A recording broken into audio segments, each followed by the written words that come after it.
Baiklah, di sini saya akan membahas teori dan saluran masuknya Islam ke Indonesia. Mungkin ada beberapa teori-teori tentang masuknya Islam ke Indonesia.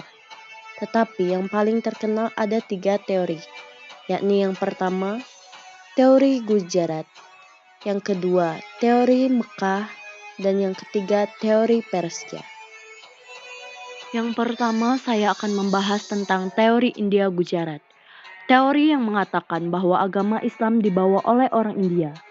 Pencetus utama teori India adalah J.P. Snaple, seorang profesor bahasa Melayu di Universitas Leiden, Belanda.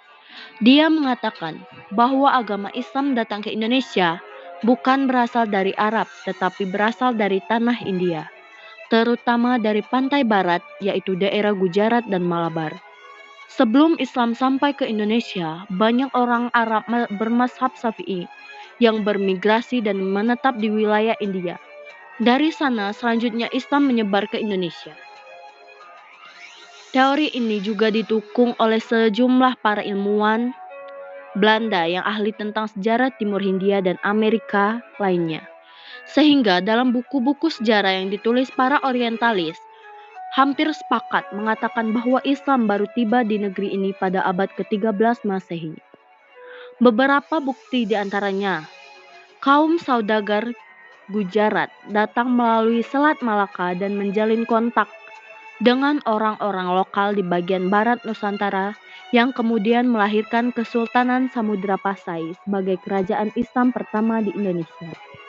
Yang kedua, yaitu salah satu bukti yang mendukung teori ini adalah ditemukannya makam Malik As-Saleh dengan angka 1297. Nama asli Malik As-Saleh sebelum masuk Islam adalah Marasilu. Ia merupakan pendiri Kesultanan Samudra Pasai di Aceh. Corak batu nisan Sultan Malik As-Saleh memiliki kemiripan dengan corak batu nisan di Gujarat. Selain itu, hubungan dagang antara Nusantara dengan India telah lama terjalin. Yang kedua, yaitu teori Arab.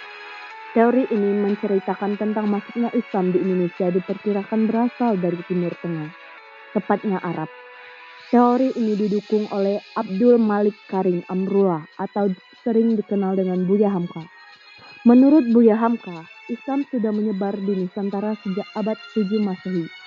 Hamka dalam bukunya berjudul Sejarah Umat Islam 1997 menjelaskan salah satu bukti yang menunjukkan bahwa Islam masuk ke Nusantara dari orang-orang Arab.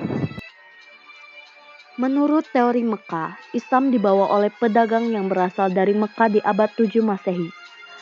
Adapun bukti-buktinya yaitu adanya perkampungan Islam di Baru Sumatera di tahun 674 Masehi. Sesuai namanya, penghasilan utama dari kampung ini adalah kapur barus. Benda ini menjadi kesukaan dari Timur Tengah, sehingga mengundang pedagang dari sana untuk dagang ke Indonesia. Yang kedua yaitu ditemukannya makam Islam tertua di Indonesia, tepatnya di Gresik, Jawa Tengah. Makam bernama Fatimah binti Maimun tersebut ditulis menggunakan ukiran kaligrafi Arab bergaya Kufi. Teori yang ketiga yaitu teori Persia Iran. Teori ini mengatakan bahwa ajaran agama Islam masuk ke Nusantara dari bangsa Persia pada abad ke-13 Masehi dan didukung oleh Umar Amir Husin dan Hussein the Jayadiningrat.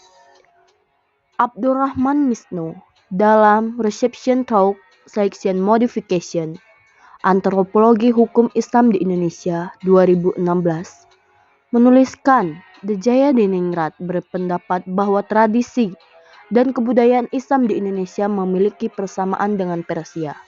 Salah satu buktinya adalah seni kaligrafi yang terpahat pada batu-batu nisan bercorak Islam di Nusantara. Ada pula budaya tabot di Bengkulu dan Tabuik di Sumatera Barat yang merupakan sebuah ritual di Persia setiap tanggal 10 Muharram. Pembahasan selanjutnya yaitu saluran-saluran masuknya Islam di Indonesia. Yang pertama yaitu melalui saluran perdagangan. Para pedagang-pedagang Muslim yang berasal dari Arab, Persia, dan India telah ikut alih ambil bagian dalam jalan lalu lintas perdagangan yang menghubungkan Asia Barat, Asia Timur, dan Asia Tenggara. Pada abad ke-7 sampai abad ke-16 Masehi, para pedagang muslim ini yang singgah di Indonesia ternyata tidak hanya semata-mata melakukan kegiatan dagang, tetapi juga melakukan kegiatan penyebaran agama Islam. Saluran yang kedua yaitu saluran perkawinan.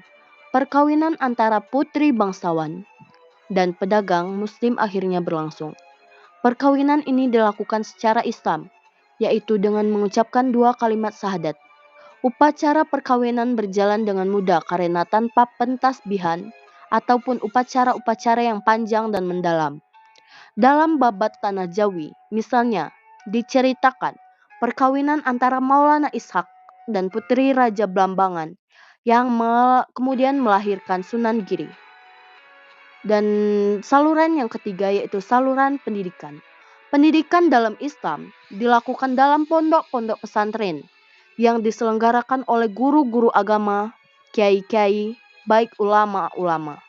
Pesantren ini merupakan lembaga yang penting dalam penyebaran agama Islam karena merupakan tempat pembinaan calon guru-guru agama, kiai maupun ulama. Setelah menamatkan pelajarannya di pesantren, murid-murid para santri akan kembali ke kampung halamannya dan menyebarkan agama Islam. Yang keempat, melalui saluran tasawuf. Tasawuf adalah ajaran ketuhanan yang telah bercampur dengan mistik dan hal-hal yang bersifat magik. Ahli-ahli tasawuf yang memberikan ajaran yang mengandung persamaan alam pikiran. Yang kelima yaitu melalui saluran politik. Masuknya Islam melalui saluran ini dapat terlihat ketika Samudra Pasai menjadi sebuah kerajaan. Banyak sekali penduduk yang memeluk agama Islam. Proses seperti ini terjadi pula di Maluku dan juga Sulawesi Selatan. Kebanyakan rakyat masuk Islam setelah raja mereka memeluk Islam terlebih dahulu. Pengaruh politik raja sangat membantu tersebarnya Islam di daerah. Dari sini dapat dikatakan pula bahwa kemenangan kerajaan Islam secara politis banyak menarik penduduk kerajaan yang agama Islam bukan Muslim untuk memeluk agama Islam. Dan saluran yang terakhir yaitu melalui saluran seni budaya. Dalam menyebarkan agama Islam, sebagai wali menggunakan media dan seni budaya yang sudah ada dan disenangi masyarakat. Pada perayaan hari keagamaan seperti Maulid Nabi, misalnya seni tari dan peralatan musik tradisional gamelan dipakai untuk meramaikan suasana. Sunan Kalijaga yang sangat mahir memainkan wayang, memanfaatkan kesenian ini sebagai sarana untuk menyampaikan agama Islam kepada masyarakatnya, yaitu memasukkan unsur-unsur Islam dalam cerita dan pertunjukannya. Mungkin itu saja teori-teori dan saluran-saluran masuknya Islam ke Indonesia. Saya ucapkan terima kasih. Wassalamualaikum warahmatullahi wabarakatuh.